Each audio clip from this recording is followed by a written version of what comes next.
So I'm brewing a spontaneous fermentation today, my first spontaneous fermentation, lambic style. I'm just going to leave my kettle, my boil kettle, open overnight with no lid on it, let it cool down. And then I'm also going to inoculate with my sour house culture.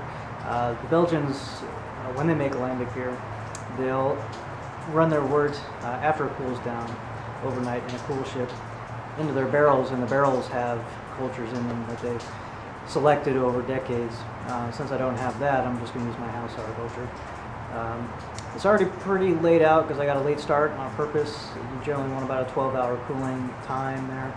I'll probably go over that a little bit, but so I don't know how much of the brew day I'm going to be able to film since it's so dark out. We'll see how it goes. So my scale is the AMW Disc 500. This is the one that Bobby from New Jersey, or Bobby M, recommended to me. It's replaced my other AMW. I had another model, and this one just can handle larger weights, so it's very precise and accurate. So I'm just weighing out my water salts, 5 grams of gypsum, 7 grams of calcium chloride, and 4 grams of Epsom.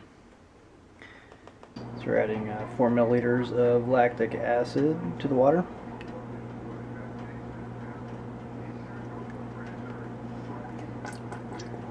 And the water salts, just stir this in with a whisk.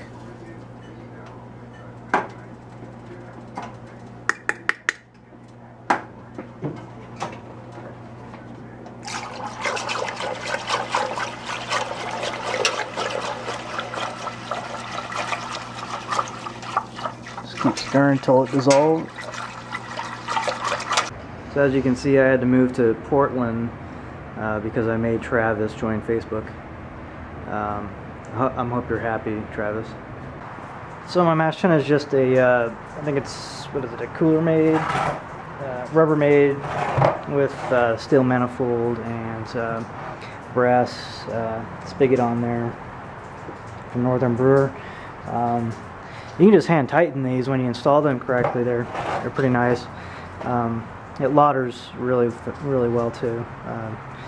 The wort runs really clean, really fast, a lot faster than when I had my CPVC manifold. So it's an expensive upgrade, but it's a nice one.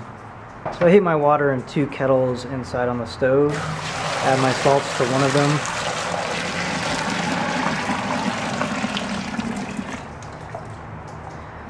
Like so. This is 12 pounds of Golden Promise and 1 pound of oats. Really simple recipe.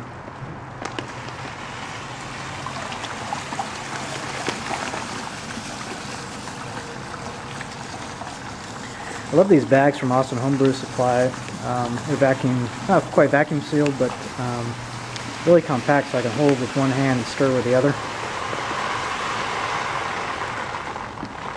I poured a little fast there, I think.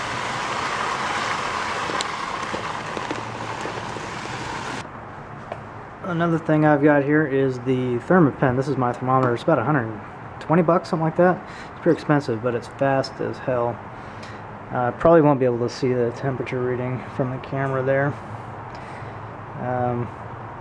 It's going to be quite a bit lower than I expected. I was going for like 156. It's at 150, so a lot lower than I wanted it to be. I wanted more of the dextrins to be in the beer. So mashing high for that, but looks like that's not going to happen.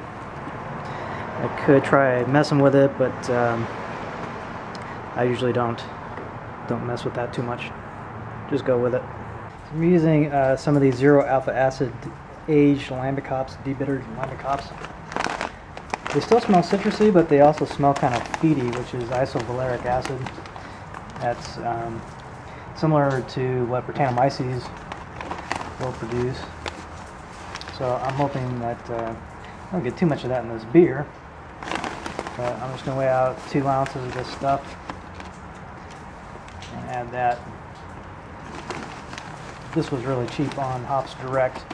There was a sale for it last year somewhere, or earlier this year I think it was. There's boil lofting. I already did 1 gallon here. It runs really clear, really fast. I usually just Give it a gentle pour on top. Afterwards, I don't fly sparge. This is a batch sparge process, much faster. Well, I'm not sparging yet, but taking my first runnings.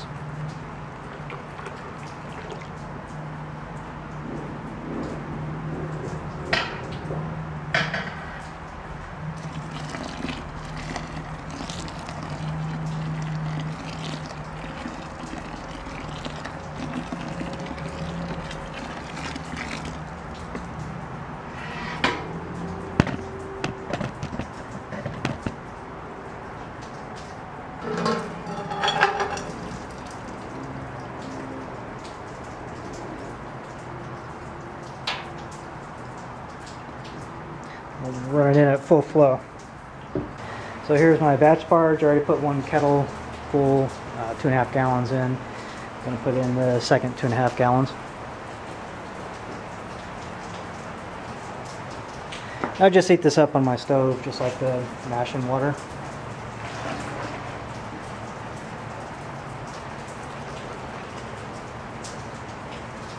I like to let that sit. For about 15 minutes before I run that out. I'll give that a good stir.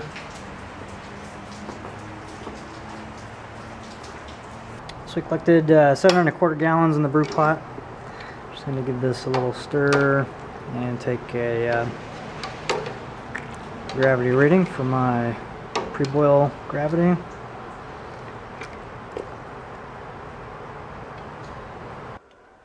There we go, just leaving it inside overnight since it's raining outside. Just going to leave it in the kitchen. So here we are the next day with the lid still off. Pretty much looks the same. That's just hop break and hops and stuff on the top. I did cheat and had a Crooked Stave beer last night, which I dumped the dregs right into the kettle here. But now it's time to siphon it into the fermenter. I'm going to use this young sour beer. It probably still has some Saccharomyces alive in it, actually.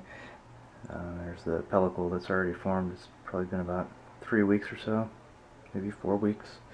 So I'm just going to siphon some of the sediment or the true from this fermenter into my fermenter for the spontaneous fermentation. So I rack some of the true in. I'll just run in the wood from the kettle.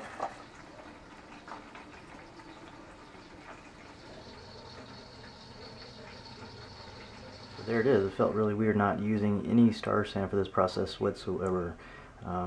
Very interesting experience.